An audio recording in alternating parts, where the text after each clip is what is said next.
In this example, we'll consider a second-order differential equation, and we're going to solve it using Laplace transforms. So first off, we take the Laplace transform of the whole differential equation, both sides. The Laplace transform of the second derivative, we look it up in the table, and first of all, as a little aside, you don't have to write this every time. This will be our standard form, but it's a good reminder. The transform of little y of t, we're going to call capital Y of s. When we transform that derivative, we get the s squared times the transform of the original inside function y of s. And then we have decreasing s's times increasing initial conditions. So what we have here is s y of 0 minus y prime of 0. S squared Laplace of y minus minus. So that's our rule from the table for second derivatives and their transforms. And we just write that out explicitly here. The next term is just the transform of y by itself. Well, we call that capital Y after it's transformed. And last but not least, we take the transform of sine 2t, which is 2 over s squared plus 4. So that transform gives us a new version of the equation now in terms of capital Y instead of in terms of little y. Next step is to solve for y of s. In this case here, we're going to have s squared plus 1 y of s. We have minus 2 s's minus 1, and that's over 2 s squared plus 4. We'll take these terms to the other side, so we get s squared plus 1 y of s is equal to 2 over s squared plus 4 plus 2s plus 1, and then last but not least, we have y of s is 2 over s squared plus 4, and we also divide now by s squared plus 1, and then we add 2s plus 1s over s squared plus 1. Again, our goal is to make this look as ready as possible for inverse transforms, and we know that we could do this transform fairly easily. This is going to take a little more work, but we might as well have these two separate terms now rather than trying to put a common denominator. There's no advantage to that whatsoever. With our y of s equal to this, what we need to do is a partial fraction decomposition to break this into two pieces that we can then inverse transform separately. What we need there is to decompose the s squared plus 4 and s squared plus 1. We can't really break those down any further, so what we're going to get is an as plus b linear over the s squared plus 4 and a cs plus d over the s squared plus 1. If we cross multiply, we're going to get 2 equals as plus b times the s squared plus 1 part and cs plus d times the s squared plus 4. Unfortunately, with this kind of quadratic combination here, there's not a lot of shortcuts we can take.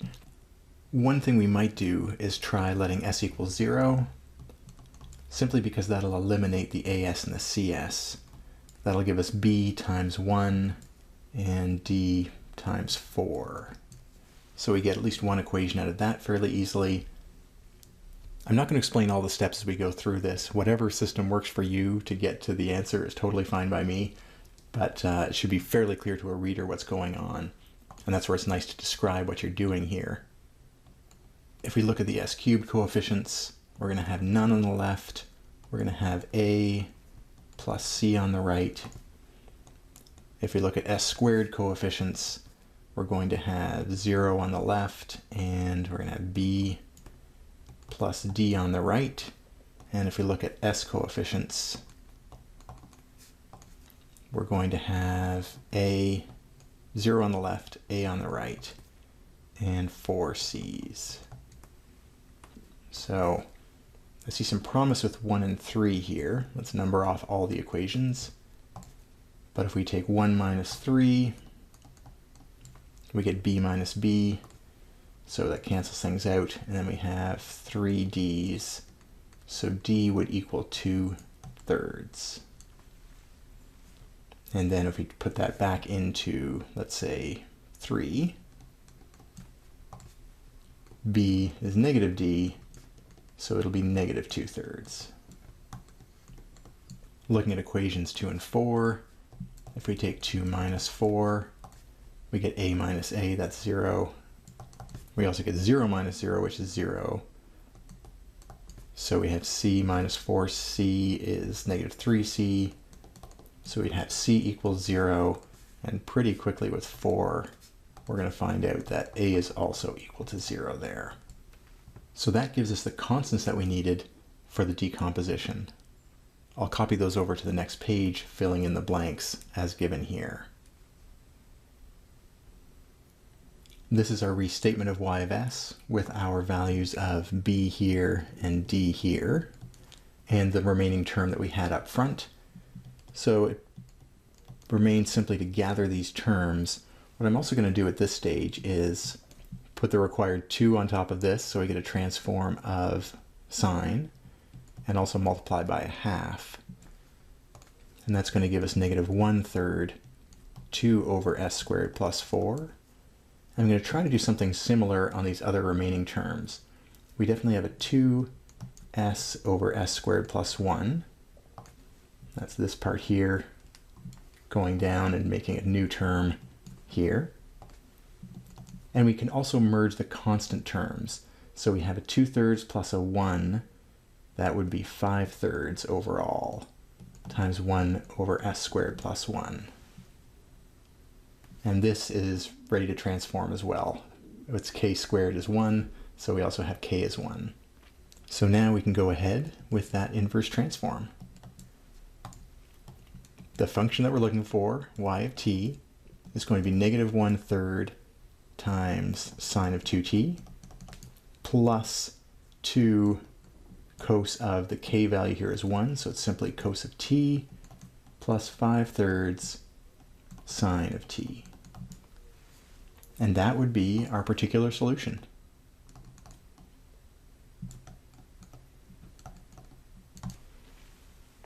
Again, because this is early days of Laplace transforms, though, we should verify that this is correct before we get too far ahead of ourselves. With this function as our y value, or our y solution, and we're trying to plug that into our left-hand side, we're going to need a couple of derivatives here. In fact, we're going to need y prime. Well, we don't need y prime, but we definitely need y double prime, and it seems like a good stepping stone along the way.